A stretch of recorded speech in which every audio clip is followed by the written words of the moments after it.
Joka tapauksessa mä luin jostain, että ruumis laskettaisiin mereen, joka on aika mielenkiintoinen keissi. Lähinnä ihmetyttää se, että kun kyseessä on astronautti, niin miksei sitä niin kuin ammuta avaruuteen? Siis viimeiselle matkalle mun mielestä niin kuin mitä vähintä voisi tehdä ihmiskunnan osoituksena tälle seikkailijalle olisi niin kuin ampua viimeisenä palveluksena maltakiertäyttä itse asiassa kuutakiertävälle radalle tässä kohtaa.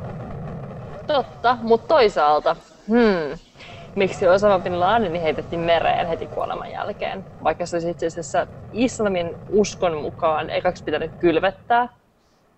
No, itse asiassa sehän kylvetettiin teknisesti. Check. No, käärittiinkö sen kylvetyksen jälkeen ruumis puuvillaan?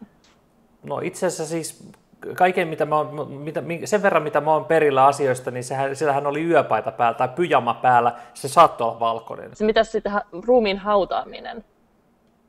No siis mereen, siis teknisestihän se menee tavallaan siis hautaan, kun siis meressäkin on pohja. Ja pää kohti Mekkaa? Mariaanien hautaan.